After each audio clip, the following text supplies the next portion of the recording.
이게 되면서 소비가 확산돼요. 또 이것 때문에 이게 또 벌어졌고, 또 이게 요래되니까 사람들이 사재기를 해요.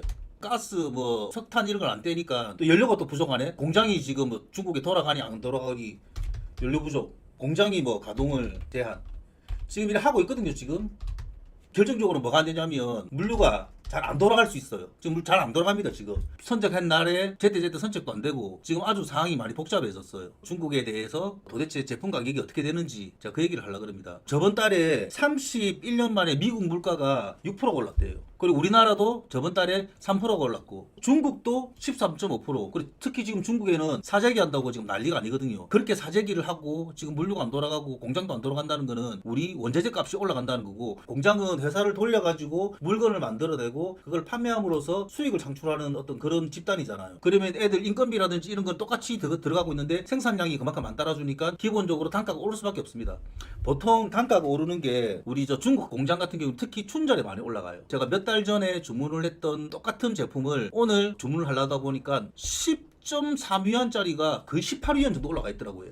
그래가지고 이거는 조금 심각하다 해가지고 다른 것도 찾아봤는데 거의 마찬가지더라고요. 보통 중국에는 춘절 때 한 달 정도가 쉬거든요. 그럴 때 딱 새로 나오면서 가격을 팡팡 올립니다. 지금은 그런 춘절 사태하고 무시하고 원자재 값도 오르고 뭐 인건비도 오르고 뭐 기타 등등 막 다 오르니까 제품 가격도 올려요.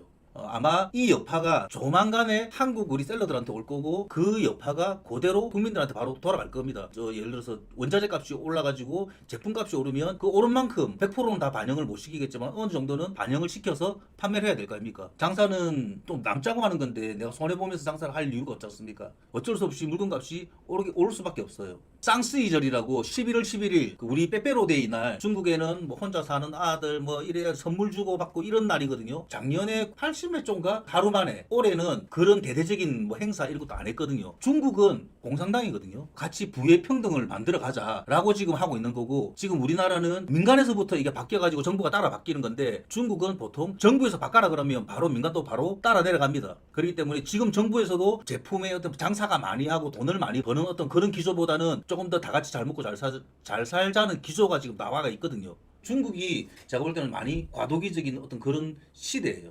분명히 정부에서 그렇게 움직이면 민간에서도 당연하게 따라갈 거고, 따라가려 그러면 그걸 맞추기 위해서 설비를 바꾼다든지 시스템을 바꾼다든지 그러려 그러면 기본적으로 돈이 들어가잖아요. 그게 제품 가격에 반영이 된다는 거거든요. 앞으로 이렇게 흐를 추세를 좀 관심 있게 한번 봐주시면 좋을 것 같아요. 제품 가격은 어떻게 책정이 되냐 그러면, 저는 제품 가격이 항상 시장이 결정을 한다고 저는 얘기를 해요. 이런 그 계란 보관함이 새로 나왔어요. 여기 빠지면 이렇게 해서 싹싹 밀려가고 이런 제품인데, 처음에 나왔을 때 예를 들어서 내가 저거는 10,000원에 팔아야 되겠다, 그렇게 생각할 수 있지 않습니까? 왜? 세상에 없는 제품이기 때문에. 근데 이 시장이라는 게 딱 정해져가 있어요. 제품 만드는 사람들은 어떻게든지 내가 소비자들한테 환영을 받을 만한 어떤 그런 제품들을 많이 내고 있거든요. 그러면 요거 비슷하게 만들 수 있는 사람들은 바로 따라합니다. 그래가지고 가격을 그 언저리 갖다 놓든지 그 가격을 밑에 갖다 놔요. 가격이 이렇게 지금 보통 보면 이거 3단인데 1단 가격이 보통 한 12위안 왔다 갔다 할 거예요. 뭐 예를 들어서 이런 금액이지 않습니까? 가격이 거의 더블 정도 되는 금액, 요런 애들. 처음에 내가 물건을 가지고 왔는데 시장이 괜찮아 보여. 이거 처음 팔았어. 근데 그 뒤로 관리를 안 해, 사후 관리를 안 해서 이런 애들이 보통 많아요. 우리 저 구매 대행 하시는 분들, 내가 어떤 상품을 올리는지도 모르고 막 이래 있는데 시장은 막 변하고 있으니까 내가 그거를 발빠르게 그때그때 대처를 못하지 않습니까? 그런 거하고 비슷하다고 보시면 됩니다. 물론 이 제품이 다를 수도 있어요. 다를 수도 있는데 거의 이런 제품 같은 경우에는 무게라든지 이런 내구성을 비교해 봤을 때 거의 비슷한 제품이거든요. 그래서 특별하게 싸거나 특별하게 비싼 제품이 있으면 제가 항상 말씀드리는 게 한번 의심을 해보십시오.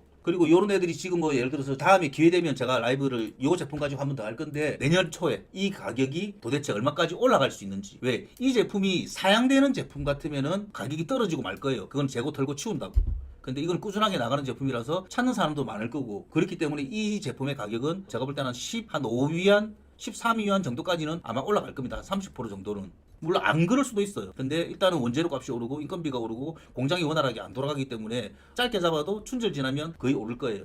제 경험상 그렇게 1688의 제품 가격을 어떻게 변화해 가는지 책정을 하시면 돼요. 그럼 이 시장이 예를 들어서 가격을 책정을 한다는 어떤 그 말은 시장에서 내가 터무니없이 싸게 낼 필요는 없지 않습니까? 근데 이걸 갖다가 터무니없이 비싸게 내면 누군가가 분명히 달라들 거고, 그렇게 되면 내가 당연하게 장사를 안 돼가지고 이상한데 어디 가가 있을 거고, 제품은 무조건 시장의 가격을 정한다. 그래서 어차피 나가는 제품 같으면 미리 좀 재고를 확보를 해두시면 어떨까. 왜냐면 이게 지금 당장 내가 쌓아놓을 때가 있고 총알이 좀 있다 그러면 굳이 내가 물건 달랑달랑 다 돼가가지고 주문을 하고 그럴 필요가 전혀 없거든요. 이런 제품들은 필요하다 싶으면은 미리 주문을 해놓으면 나중에 내가 가격을 안 올라가는 어떤 그런 것도 누릴 수도 있는 거고, 그리고 나중에 돼가지고 물건을 받니 못 했니 못 받니 경우의 수도 생길 수도 있을 겁니다. 아무래도 지금 인플레이션 이슈가 분명히 올 거예요. 우리나라에도 돈 엄청 풀었잖아요. 그리고 조만간에 금리도 또 올라갈 거고. 물론 그쪽 얘기는 경제적인 이코노미적인 얘기는 제가 전문가는 아니지만 그게 아마 순서가 될 거예요. 지금 한국만 돈을 푼 게 아니라 전 세계적으로 돈이 엄청 많이 풀렸잖아요.